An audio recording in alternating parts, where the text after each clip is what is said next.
Pride celebrations because there was a parade, the famous Pride Parade.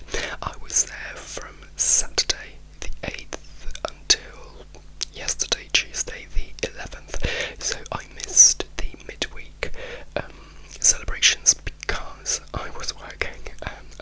I'm a drag queen and I have 2 weekly residencies on a Wednesday and Thursday, and I try not to miss them. So when I travel, I try to go from Friday to Tuesday, but for some reason I didn't go on Friday. I think it's because it was too expensive, or the flights were either too expensive or at very inconvenient times. So I did from Saturday to Tuesday.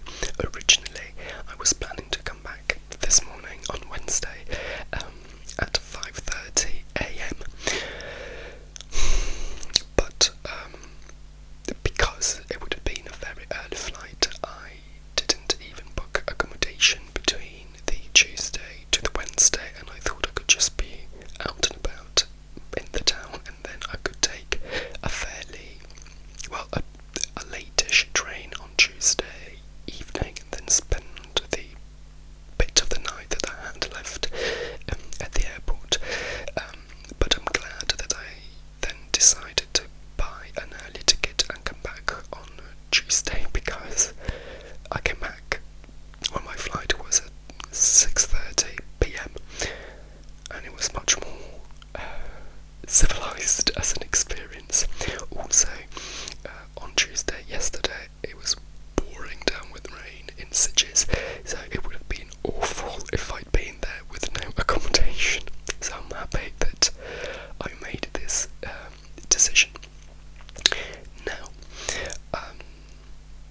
I had never been to Sitges before. I knew of it mainly because I'm a drag queen. The Pride celebrations are fairly intense and big, and every year they get a lot of drag queens from London and from the UK, and they fly us over there to perform. That's how I knew about it. I've never performed there, but it's part of my job to know these things.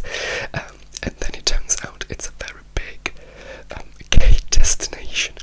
It's a little town by the beach, which is why people go as well. It's not just it's a good combination of gayness and the beach, and it's a very, very small little town, and it's very close to Barcelona, which is extremely convenient. So you get the best of both worlds. You can just get a bit of relaxing beach, but you can also go to the city if you want to explore that as well. Now, my experience was great. I was originally planning to go with a friend. Well, I was hoping 1 or 2 friends might come, but they have real jobs and they need to work like normal people do, which is good for them that they have work. So I ended up going on my own, which I don't mind. I don't mind travelling on my own. However, I have to say that I've realised that if I go travelling as a tourist to go sightseeing, I don't mind being on my own. But if I go for a specific celebration like New Year's Eve or Pride, I do like having at least one friend, just for the big celebration, just to have someone to celebrate with. But it's a first world problem, and also, as I will tell you soon, I bumped into a lot of people that I know from London, so I was actually never alone. I arrived on Saturday, and I got to the flat at 8 p.m, so fairly late, and for the first time I tried Mr. B&B. Now, for those of you who do not know what that is, for holidays you have booking.com, you have Airbnb. Mr. B&B, I can't quite believe something like this exists. It's just for gays. So the host is gay, and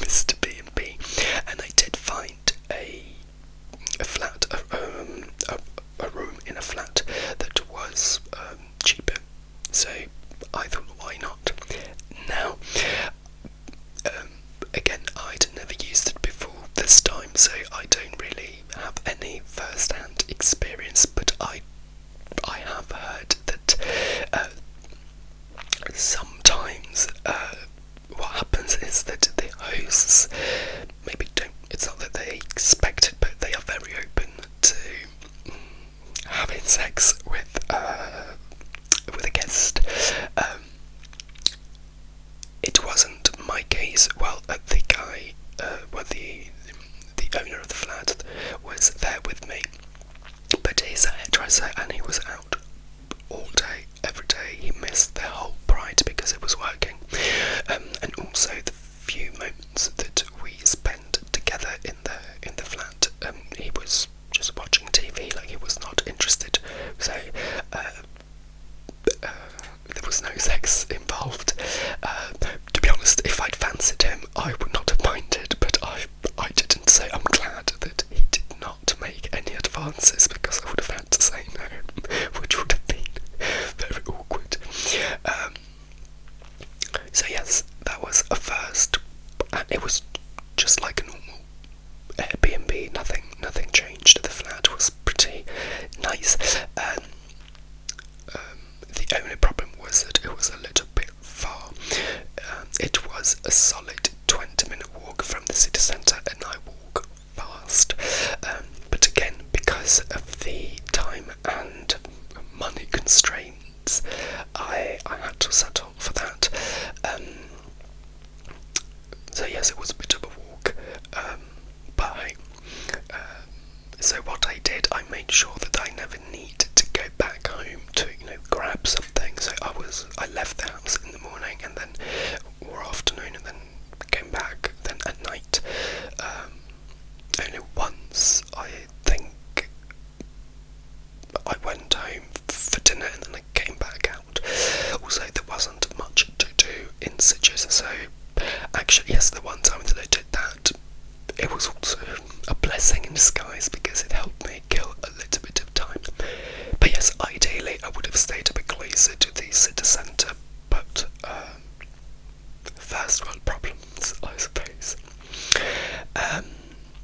Now, Pride, I got there on Saturday, and I'm a singing drag queen from London, and I knew that another queen that basically started out more or less at the same time as me here in London, I knew that she'd relocated to Sitges, so we don't work together in London anymore. So I messaged her, and first of all, originally I messaged her to see if she knew of any venues that needed a last minute drag queen for Pride, because I thought, well, I'm going on my own, I could just go and do a show, hopefully get some money, and then leave. But it was too late, and also the drag scene in Sitges is not very big. There are only 2 English-speaking drag queens that work and live there. There are other Spanish queens, but as gay as the town is, drag is not very prominent from what I could gather. So I couldn't perform anywhere, which is fine. And she was performing on Saturday, so I went to see her. So I had a bit of a chat, because her show is very different from what we do here in London. Here in London, we do primarily a 1 hour show without a break. If you're a singing drag queen, there in one of the venues that she does a 30-minute show from 11:30 to midnight, and then she starts again at 1:30 until 2. So she has a big gap where she needs to stand outside and try to interact with people and try to bring them in, which is not something that we do in London. As singing drag queens, you have other kinds of drag queens. You have more like promoters, so they can do that. But it's just a different style. So we had a bit of a chat during our break, and so that was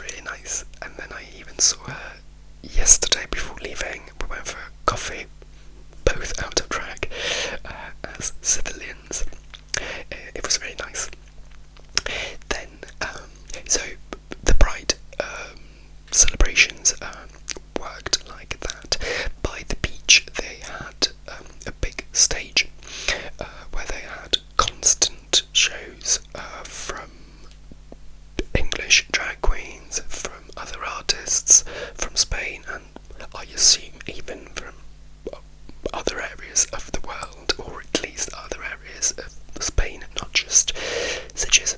And it was just constant. It was amazing. I only saw the main stage 2 nights, the Saturday and the Sunday, because on Monday and Tuesday everything was over already. But the atmosphere was amazing. It was full of people. It was literally by the beach, and it was great. And I saw a couple of queens that I know from London that were there performing. So the atmosphere was amazing, and I think the main stage closed at 3 AM every morning, if I'm not mistaken. Apart from the Sunday, which I think it was a bit earlier because it was Sunday. And the main day was the Sunday because of the parade. I was a bit surprised actually, because I was expecting the parade to be on the Saturday, and I was gutted because I thought I would miss the whole concept of Pride by arriving on Saturday, but luckily it was on Sunday. Now the weather was okay, although it wasn't as hot as it usually is in Sitges around June. And yes, it was great. It was summery enough, but it could have been slightly better, even for me. I don't like the sun very much, but I could see that it wasn't full on summer. The parade on Sunday was really nice.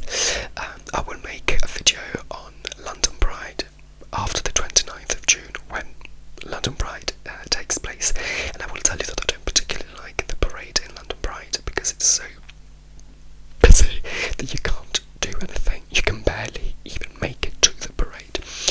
Whereas here,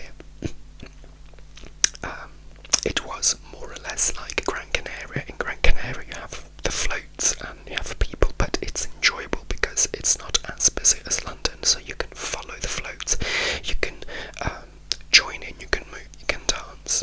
It's great.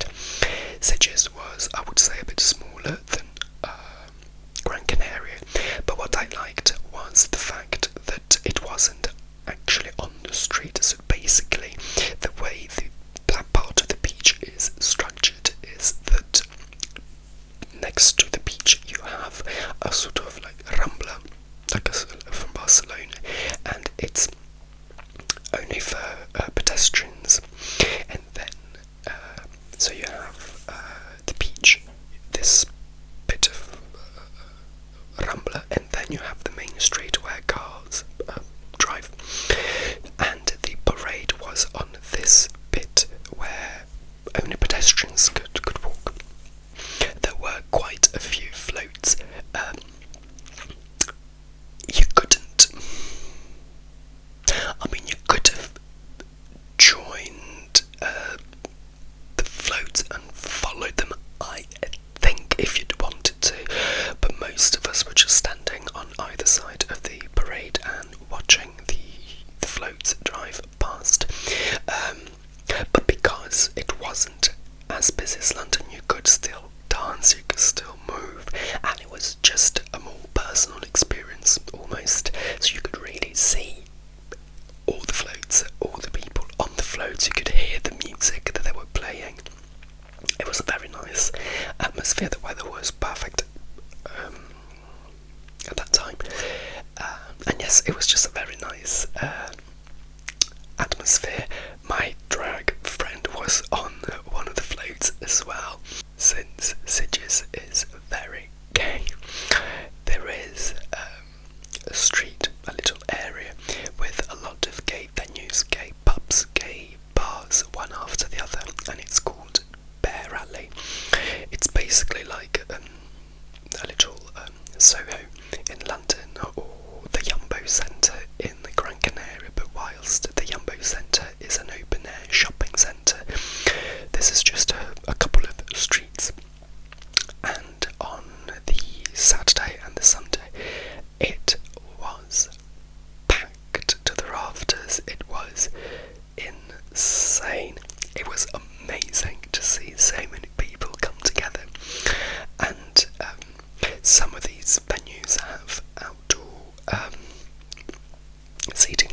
place. So you had a lot of people sitting there, a lot of people standing. It was fantastic.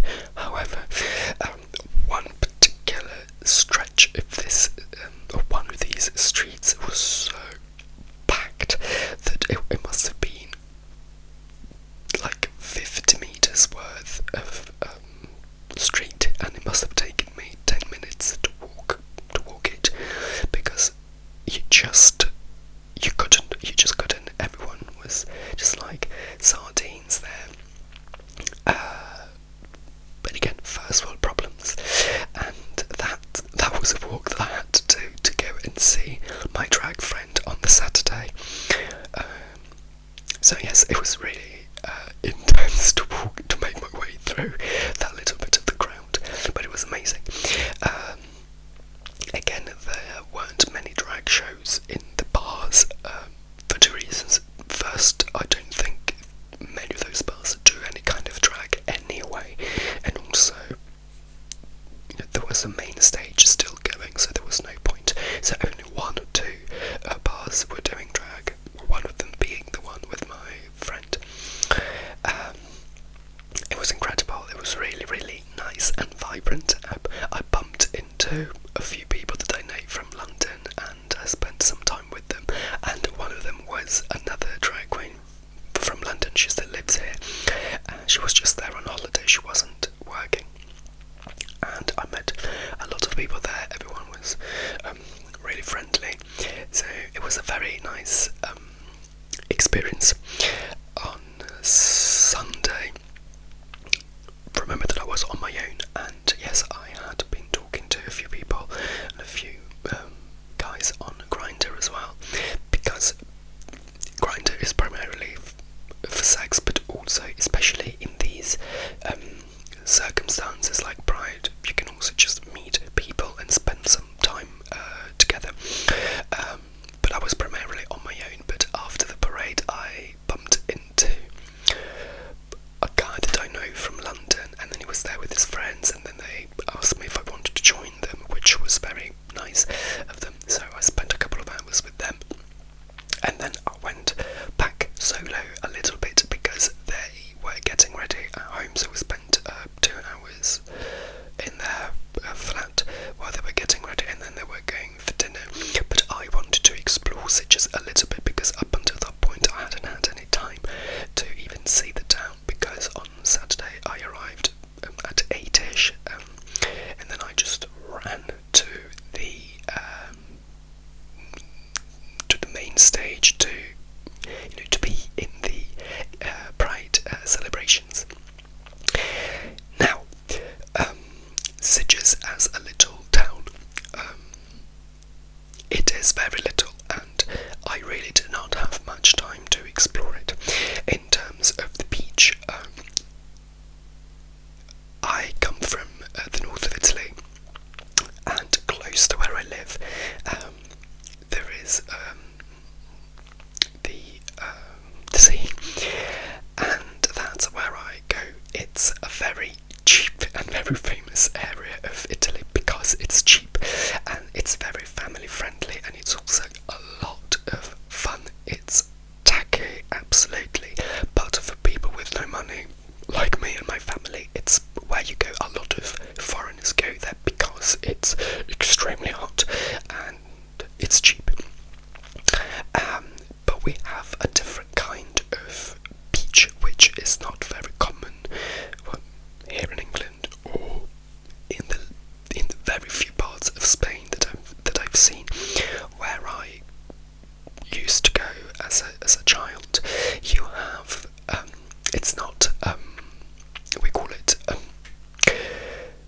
private beach, in the sense that you can't just go there and sit down.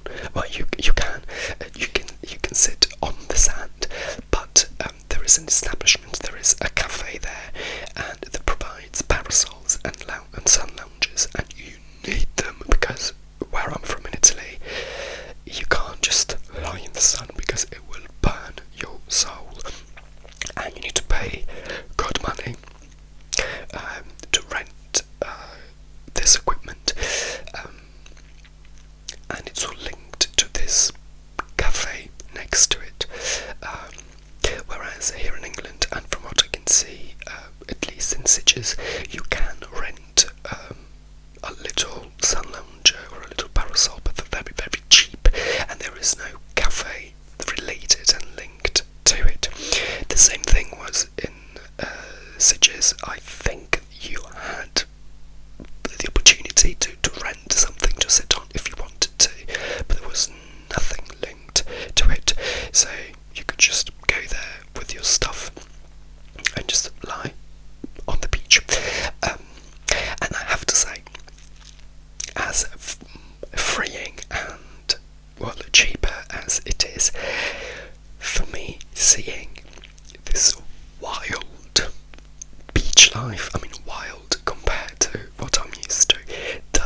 see, at least in the very small stretch of shore that I saw.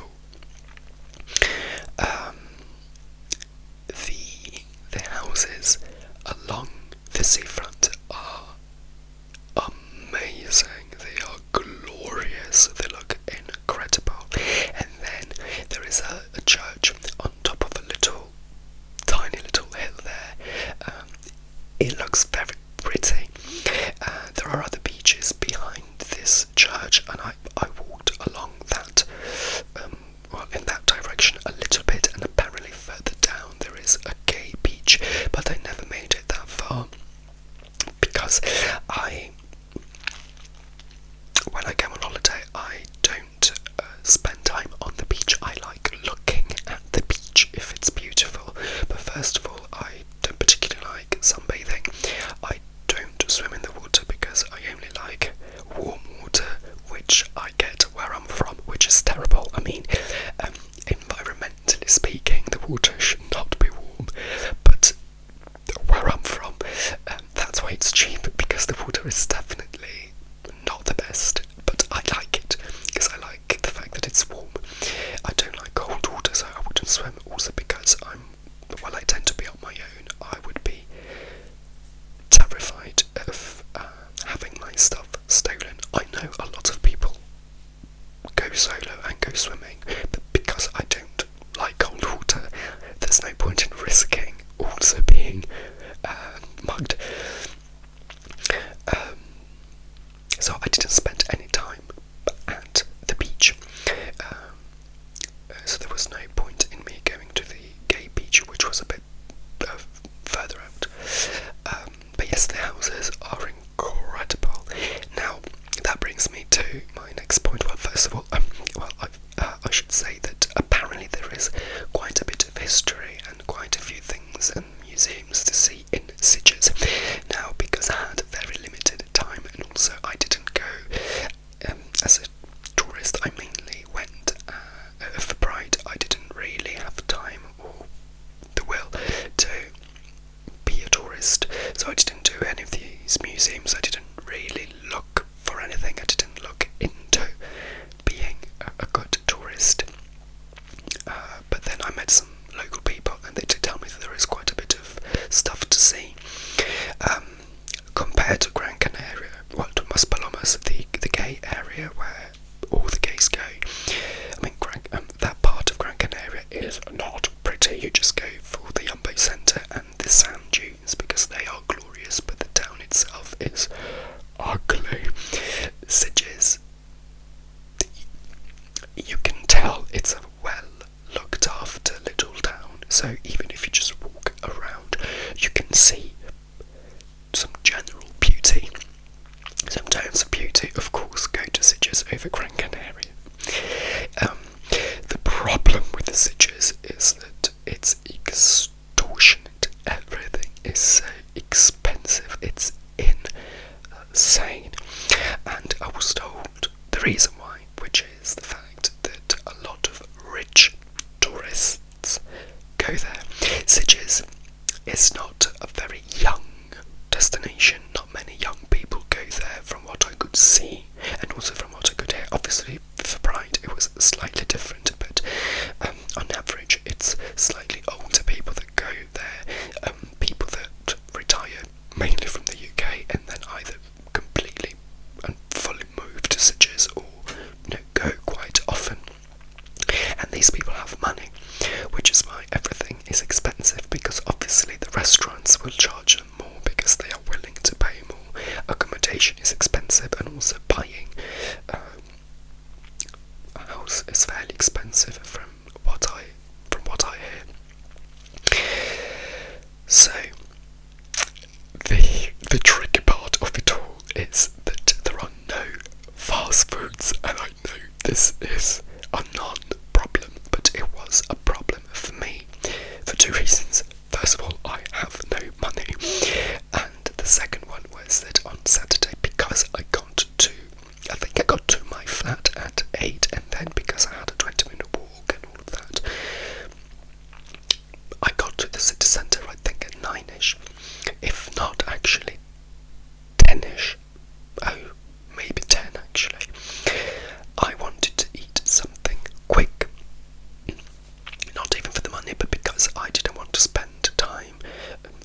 time sitting at a restaurant and waiting for the dish to be made. But I couldn't find anything. I couldn't find McDonald's. I couldn't find Burger King, and I even looked it up, and they don't exist. This town is so small that they don't have the space or the interest to have fast foods. So what I ended up having to do was find something by the seafront. Now, I can't put into words how expensive it was. A pizza, like a margherita, which I wouldn't get. I wouldn't get a margherita. I love pizza, but I wanted toppings on it.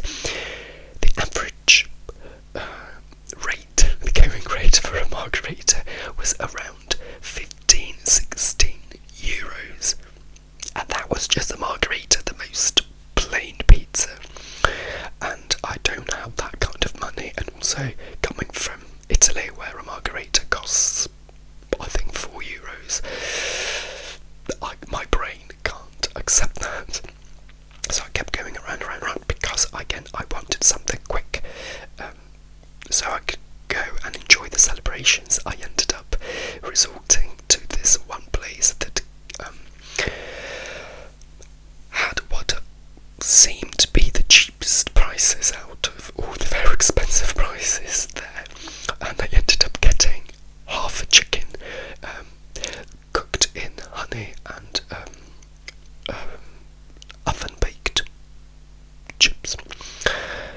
Oh gosh, it took ages to arrive, but it was good, and also it was half a chicken for some reason. I thought it would be much smaller than it was, but it was a good portion for 15 euros, and I thought, compared to all the other prices and all the other dishes out there, it was a bargain in that price range. But yes, then I never ate out after that. I bought things and then from the supermarket and ate at home, because I just couldn't afford anything else like that. I was told that obviously there are places where you can buy things for cheaper, but I never had the time to even investigate. So yes, Sitges, you need money to be in Sitges, even as tourists, so you need to be prepared for that. So it's something to take into consideration. And something ever so slightly traumatic for me was to find out that in Sitges they have balls. Now, when I got to my flat, the guy told me that I had to make sure that I closed the main gate, because in Sitges they have the problem of balls coming down from the mountains and looking for water because of drought, looking for water and food. And if you leave the gate open, there is a chance that a ball will come in. When he told me that, I thought, oh, come on now. Well, they do have balls, because the first night, I think I was walking my 20-minute walk back home at 4 a.m. in the morning, and I saw a ball. Now, it did not come close to me, and I was petrified. And I have to say, it was smaller than I expected. But yes, they do have balls. So that's a fun fact for you. Now, I need to look at that, because I made a few notes and I want to make sure that I talk about everything that I've written down. Yeah, the weather on Tuesday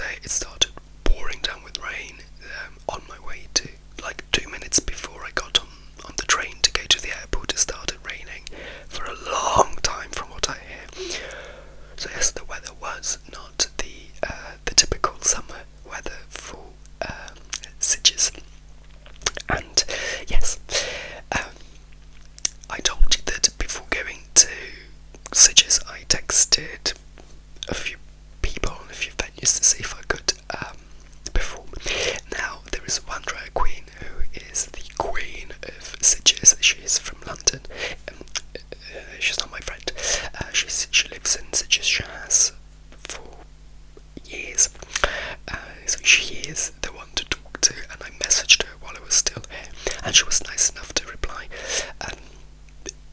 She didn't know me, she didn't know who I was, and then I was planning to go to one of her shows and to meet her, but then the first night, on my way to see my drag friend, I just saw her at a restaurant, so I just went to say hi, and we had a very long chat. She was really, really nice, and because I would love to perform at Sitges Pride next year on the main stage, she told me who to contact, and she was very helpful and very nice, which is extremely uncommon with drag queens, unfortunately. So that was very nice. And then on Monday she had a show, and I went to see her. Now she has this weekly show in this venue called Queens, and it's a club.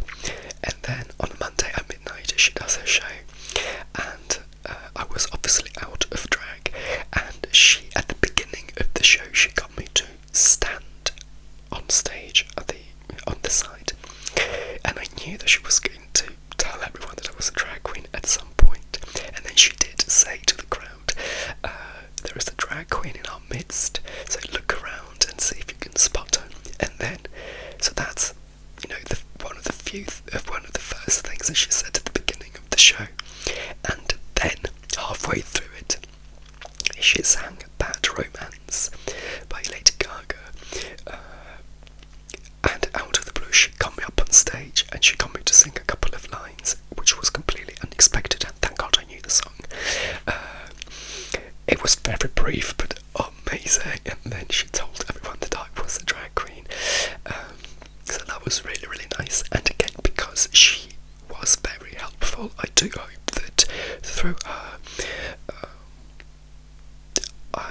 I'll be able to perform at Sitges Pride next year, because that would be amazing.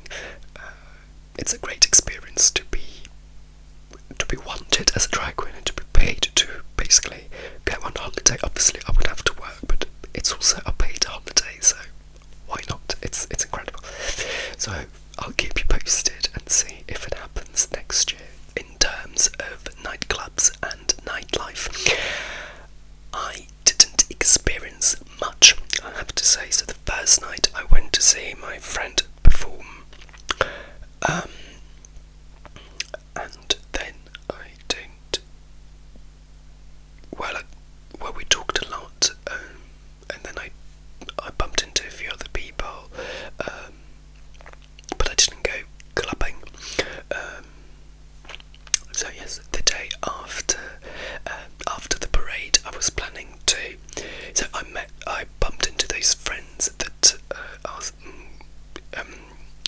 me if I wanted to join them, and I went to their house while they were getting ready. Then they went for dinner, but I left, and because I wanted to go to the main stage and I wanted to visit Sitges a little bit. But then I ended up meeting a couple, and they are in an open relationship, so we spent the whole evening together.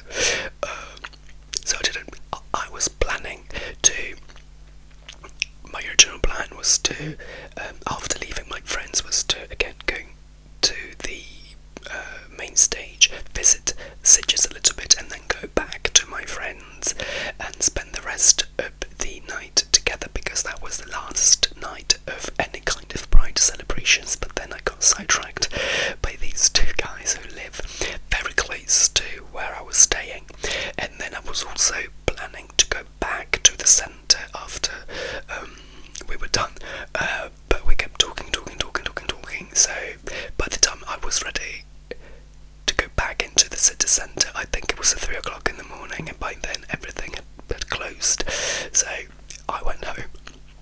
And then on the Monday I went to see this Queen's show. Then I stayed there because the music was really good, so I didn't make the most of the clubs, I would say, but it's fine. They obviously have all sorts of venues. It's a gay area, so they have the clubs, they have the sex clubs,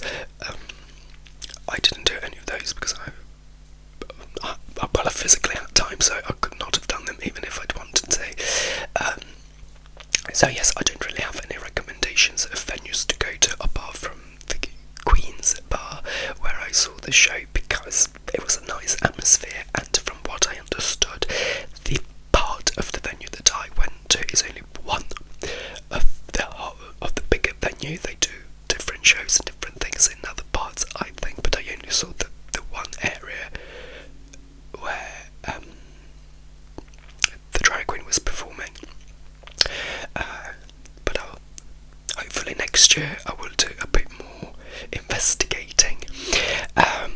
So it was a very nice experience. I had a lot of fun.